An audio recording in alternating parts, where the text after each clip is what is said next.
Le saviez-vous que la respiration est un élément clé de la santé physique et psychologique?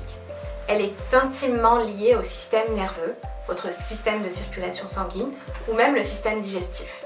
La contrôler vous permettra dans le contexte du travail de vous réveiller dans de bonnes conditions pour entamer votre journée, gérer votre stress et augmenter votre énergie. Aujourd'hui, je vais vous partager 5 conseils simples et pratiques pour mieux respirer, à faire à la maison ou au travail.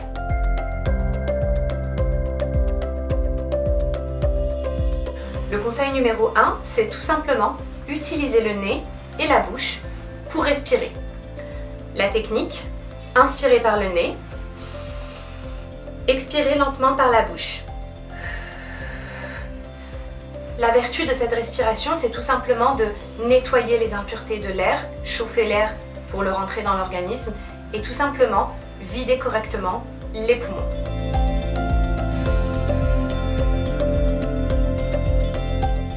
Le conseil numéro 2, la respiration abdominale.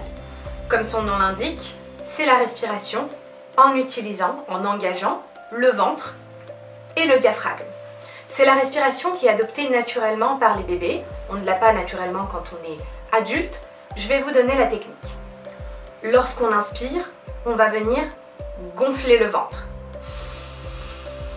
Lorsqu'on expire, on va rentrer le ventre. À quoi ça sert?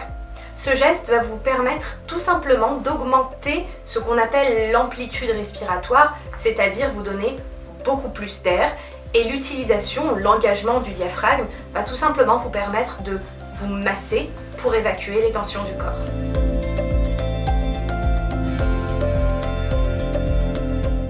Adaptez votre posture pour mieux respirer.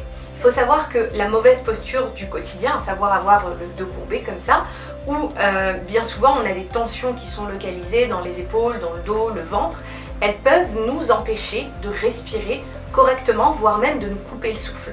Il faut juste penser pendant la journée à se tenir suffisamment droit, pas non plus être complètement raide, mais se tenir suffisamment droit pour pouvoir permettre à l'oxygène de circuler correctement dans tout notre corps et utiliser tous les bienfaits de la respiration qu'on a cités précédemment.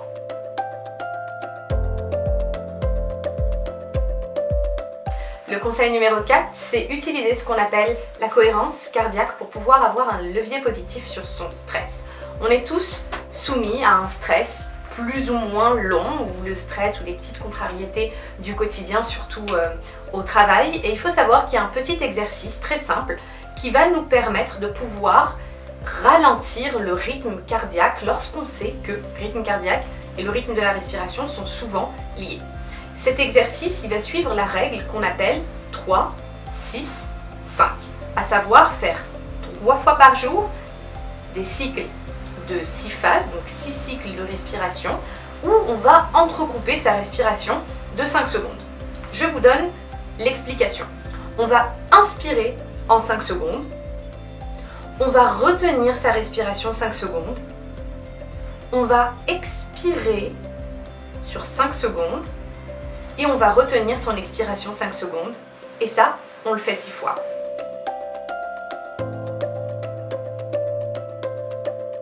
Le conseil numéro 5, c'est tout simplement de boire de l'eau.